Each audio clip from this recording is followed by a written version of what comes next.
We got an emergency episode here on the PFF College Football Show. So much so that we're not even in studio right now. Dawn and I are in our apartment building. Dawn's about 2 floors above me right now here on a Saturday morning. Dawn, late breaking news here in college football, and it is massive. Tennessee is moving on from star quarterback Nico Iamaleava. They had a contract dispute. He wanted a new deal after this past season. He was looking for more money. He missed practice. He missed a team meeting as well. And Josh Heupel said, "You know what?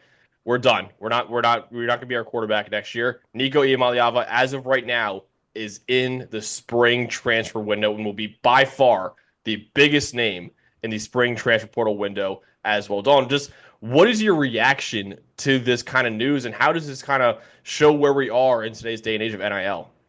I mean, first of all, just widespread ramifications when you look at what could happen now to Tennessee's season with us having basically no idea who their starting quarterback is going to be, where Nico's eventual landing spot could be, and the impact it could have there. And then you mentioned it, the landscape of NIL and the contractual disputes that are going to happen every year with so many players. You know, I remember Mac Brown telling us, look, it's just as big a battle just trying to retain your own players as it is to recruit new ones and find new ones in the portal, right? So the landscape, obviously, we know it's the Wild West. There's not a whole lot of rules behind it, but essentially all of these kids are on 1 year contracts every year, and free agency happens every year. And look, right now we've got 2 windows for it, and Nico felt like, hey, I can make more money in this spring portal window. Somebody else is going to get me a starting job at the market rate. And that's how these players are thinking about it now. The game is becoming at the college level more and more professional, and the money is the biggest factor in that. Absolutely. I don't really understand too much. I understand some fans who are upset with Nico Iamaleava, but at the same time, it's like, dude, he's taking advantage of the system right now, right? There are coaches out there, Dawn, that have unbelievable seasons, like Curt Cignetti, for example, at Indiana this past year. Went way above expectation, and now he got a brand new contract because of it. That happens all the time with coaches, and nobody bats an eye, right? For Nico, it's a little different because there's not, set contracts in place for him. But he said, "Hey, I had a pretty good year this past year. Probably not as good as many people thought he could have had, but still, he's like, hey, I want it. I'm seeing what other guys are getting, like Darian Mensa, the money that he got reported at Duke. He's getting way more than what Nico was reported to be getting at Tennessee. He's probably saying, hey, I want that kind of money, if not more. I think I'm a better quarterback than he is. He's probably looking at some other quarterbacks, too, like Bryce Underwood coming into Michigan, making a ton of money out of high school, right? He's probably thinking, okay, I deserve more than what I'm getting right now. Tennessee obviously disagrees a little bit. This happening this late in the windows is not great for either party, obviously, but it's definitely a very fascinating case study in NIL. And honestly, if you don't have put in more rules in place by the NCAA pretty soon, I mean, it's going to become the wild, wild west even more so like this in the future, man. So massive news. I mean, I had Nico Iamaleava as a top 10 quarterback, my number 9 quarterback in college football, returning to college football. We'll break that all down in our returning quarterbacks episode after the draft is over. But man, this is massive. Usually the portal is has the biggest players and the best players in the winter window. We're getting a superstar quarterback. I would say the best quarterback who's going to be transferring in the cycle in the spring window, about 4 months or so before the season. So this is a really fascinating case study of just what's going to happen with Tennessee and Nico Iamaleava now. Especially when you talk about quarterbacks and teams being within spring practice and right, and some of them having quarterback competitions. Well, this is a guy who can upend all of that, right? So it's not just, who are the teams that have a total vacancy at quarterback, right? That's what you're thinking about. Where can he land a starting job? Because obviously that's what he's looking to do at a new destination. But you're not going to get too many teams at this time of year with just a black hole at the position, right? So you're talking about where can he go and compete for a starting job basically within the next 3 months. And what schools can afford that, right? Whatever his asking price is right now, whatever the market rate is for a quarterback of his caliber. You mentioned the number 9 returning quarterback for you. He's no less than top 15, I would say, when you talk about who's coming back to college football. I mean, for as much as he's gotten some criticism now, about his play at Tennessee last year, he had a higher passing grade than Garrett Nussmeier last year. He had a higher passing grade than Carson Beck. I mean, these are the top quarterbacks that we talk about in college football. And yeah, he's got his flaws, and it was an offense that struggled all the way around. Tennessee was outside the top 60 in receiving grade, pass blocking grade, and run blocking grade. So it really wasn't an efficient offense all the way around, not just in Nico's terms, and he still made the best of it and got that team to the playoffs. So there's going to be some appeal, even for teams that are embroiled in competitions right now, to get a guy of his caliber of talent in there, and maybe a team even towards the top of the rankings feels like, hey, we get this guy in here, all of a sudden we're national championship contenders. Yeah, I misspoke right there. I think Carson Beck is probably the best quarterback that's going to transfer in this year, but Nico is a close second, honestly, with how good he was this past year. And listen, didn't start off great, right? Five of his first six games, he had sub 70 PFF passing grades, but in the second half of the year, he really caught fire. He had 75 plus passing grades in four of the final seven games of the year, 81.7 passing grade on the season. Like I said, was a top 20 mark in the country, top 30 in turnover worthy play rate as well, despite throwing the ball downfield a lot. So very, very physically talented quarterback as well. And Dawn, honestly, I think the interesting part about this for next year's draft, this might be the best thing to happen for his 2026 NFL evaluation because in that Tennessee offense, man, is not very translatable over to the NFL. He was going to be a really interesting prospect next year. If you thought the Jackson Dart conversation this year was interesting, next year it could have been a lot worse with Nico Iamaleava trying to translate what he could do in the Tennessee offense over to the NFL. Now, though, if he goes to a more pro-style system, he could show what he could do in a more translatable NFL offense.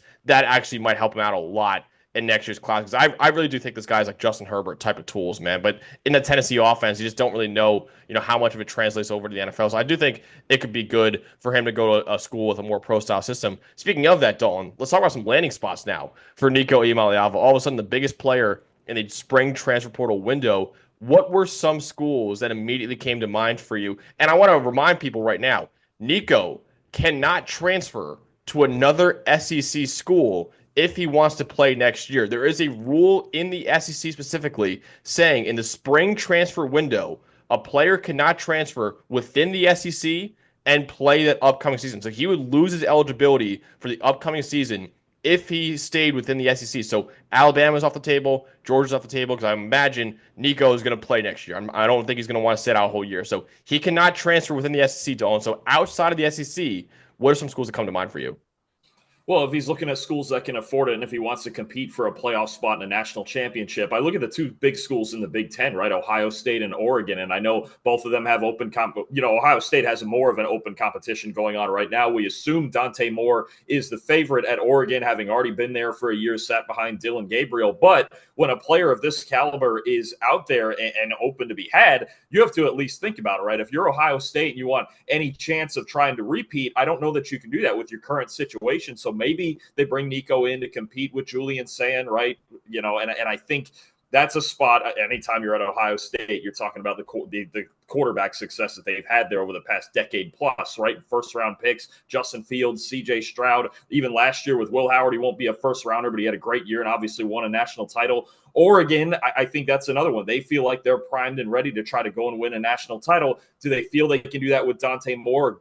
Or do they think, Nico would add something to their chances there? And the third one I'm going to throw out there is USC. Get him out there with Lincoln Riley. I know they've got Jaden Maiava, who played decent the last couple of games of last year, and they believe in him, but anybody watching college football knows that Nico is probably a more talented player than Jaden Maiava. And in that offense with Lincoln Riley, it's a little more translatable, but there's still a lot of RPO and things like that in that offense that Nico could be comfortable with. I think that's somebody who would think about it to try to get USC back into Big Ten contention. I absolutely think USC is a major player for Nico right now, and even UCLA for that matter, because one, obviously, both those schools have plenty of money. They have needs at quarterback. I would say USC a little bit less so with Jaden Maiava there, but like I said before, Nico Iamaleava is an upgrade over Jaden Maiava. And Nico is from Long Beach, California, right? He's from right around where those schools are, so he could be going home to those two schools in Los Angeles. And if you're Nico, man, and you're thinking about your NFL future.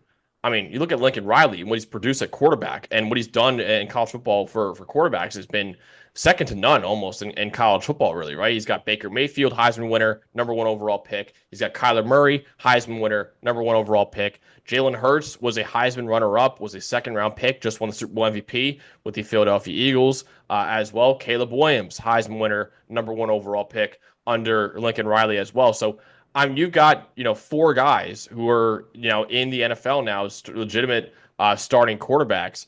That's and Spencer Rattler even like the worst one by far for Lincoln Riley was Spencer Rattler, who was still an NFL draft pick and still a backup quarterback who started games last year for Lincoln Riley. Right, there was actually a weekend last year, Dalton, when Spencer Rattler was starting for the Saints, where literally every single one of Lincoln Riley's quarterbacks since he became a head coach was starting in the NFL on that weekend, which is a crazy stat for Lincoln Riley. So I think USC is absolutely a player for Nico Iamaleava. Ohio State, you mentioned that too. We know they have plenty of money in NIL spending. They do have Julian Sayin there. They do have Lincoln Kineholz, and they do have Tavian St. Clair coming in from high school. But there has been some rumors that none of the three have really stood out so far in spring practices. Maybe Ryan Day says, "Hey, if we want to make another run at a natty, we got to go to get a guy like Nico Iamaleava to pair with Jeremiah Smith and all the weapons and Carnell Tate and all the weapons they have down there." I like the Oregon call out too. I think going back to the West Coast and we know Oregon's got the checkbook to make that happen too. There's some other schools too, I think, Dawn, that are interesting in this. I think Texas Tech is a really big sleeper for Nico Iamaleava right now. We know they've got the money, man. They had one of the best transfer portal classes recently, and they've had some billionaire alums kind of step up and ramp up the NIL funding in Texas Tech, which is obviously produced that transfer portal class. They still kind of have a need at quarterback with Baron Morton still there. I think Texas Tech is a big time sleeper that could be his ultimate landing spot for Nico Iamaleava as well. Maybe Notre Dame is interested. Maybe Anthony Tresh opens up his checkbook and gets Nico in there as well with the quarterback needs that they have. Honestly, it's hard to say, oh, these specific schools need him. I mean, there's a lot of schools that would upgrade at quarterback over Nico. It's a matter of whether or not they want to pay his asking price and whether or not they want to come in and completely upend their entire quarterback battle. Because, like I said before, it's April right now, man. You got 4 months to basically win this job and be the starting quarterback. He's probably looking at some spots where he thinks, okay, I'm going to go in there and I'm unquestionably the guy. If he goes to Texas Tech, he is the guy going to Texas Tech. At Ohio State, I would say he's probably still have to beat out Julian Sayin and other guys in that offense in a brand new scheme. He's got to learn too. Because Tennessee, like I said before, is very different to what anything else is going on in college football. It's going to be fascinating to see what kind of happens with his decision in the future.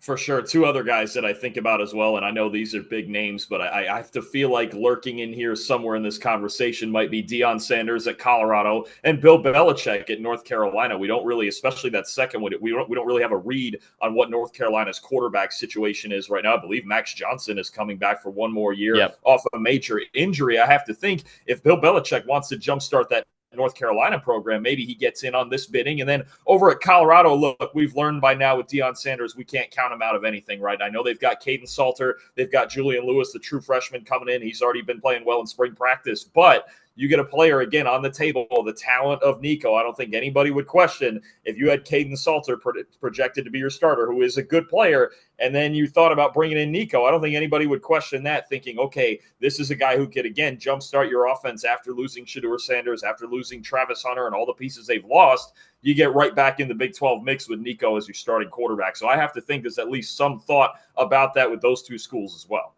I definitely think so. I can see Bill Belichick because I don't know how long he's been coaching at North Carolina, but he's probably thinking, hey, if I'm going to do this, I'm going to try to make a splash immediately and go get a guy like Nico Iamaleava. And I'm sure North Carolina's got the money and the checkbooks to do that as well. So I love that call out. With that, and of course, Deion Sanders for any big-time transfer is always going to be in the mix, right? And going back to the West Coast, I know it's not in California, but going back to the West Coast for Nico. And yeah, Kane Salter's a good player. Julian Lewis is a very highly rated recruit, but he's only a true freshman. Maybe Colorado gets interested in his services too to replace Shedeur Sanders there. Dom, outside of Nico and the ramifications on where he's going and what schools would get him, talk about Tennessee, man. Tennessee is a team that we had, I believe, is a top 10 team in the country entering next season in our way too early rankings. Now, all of a sudden, you lose your star quarterback. You lose one of the top 10 quarterbacks in the country to an offense that's already losing Dylan Sampson, right? They lost some other weapons on that offense like Brew McCoy and Dante Thornton, too, are gone. What happens to Tennessee now, and how much of a downslide do you think they take now with their star quarterback entering the portal?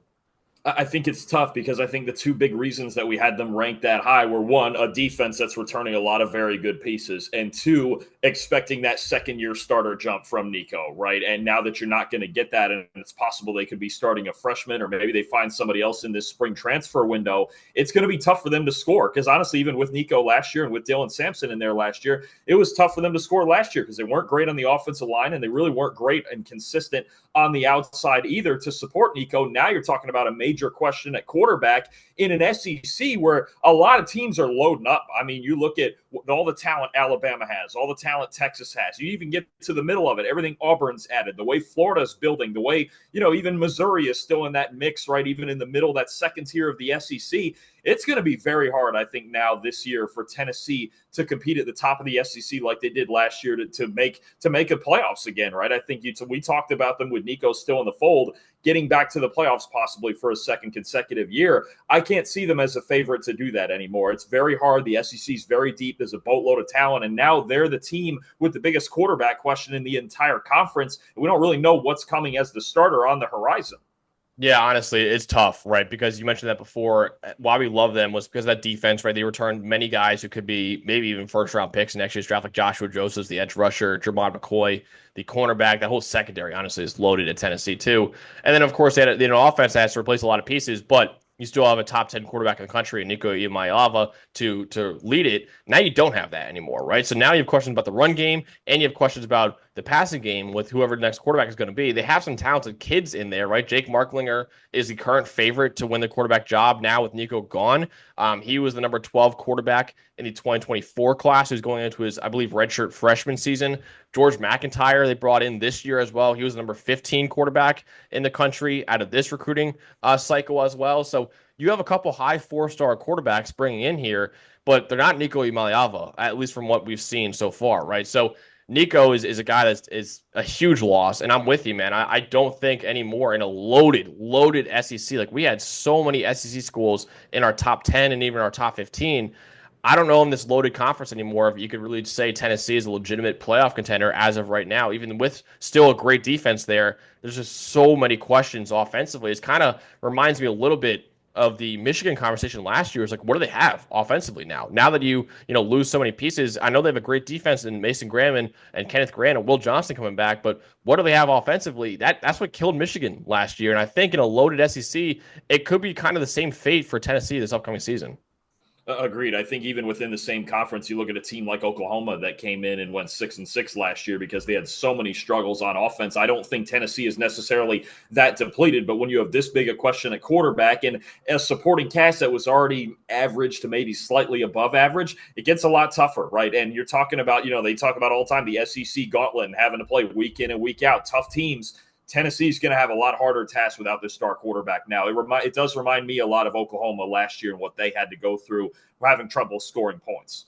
Absolutely, yeah. Now, of course, Josh Heupel's scheme is quarterback-friendly enough that I think, Marklinger or McIntyre, whoever it is, or maybe even they bring in a quarterback from the transfer portal, like you mentioned, either of them could probably go out there and run it at a pretty decent level. So maybe it won't be as bad as Michigan or Oklahoma was last year, but like I said before, like, you're losing a guy who's one of the more talented quarterbacks in college football, Nico Iamaleava, former top 10 overall recruit coming out of high school as well, who had a pretty good year in his first year as a starter. This is a big blow to Tennessee. Now, of course, Josh Heupel standing his ground, not willing to pay Nico a little bit more money, or not willing to bring back a guy who missed a practice and a meeting because of this. But you have to wonder how much is going to hurt Tennessee next year, and whether or not they go from a playoff contender to a team that maybe goes 6-6 or 7-5 next year. So it's going to be absolutely fascinating to see what happens to Tennessee, and extremely fascinating to see what's going to happen with Nico Iamaleava, now the best player that just entered the spring transfer portal window. Hey, thanks for watching another episode of the PFF College Football Show. Please make sure you guys subscribe to the channel. Also, subscribe to PFF Plus at subscribe.pff.com for all of the same data and grades that we use in our show, plus fantasy tools, betting tools, and our mock draft simulator.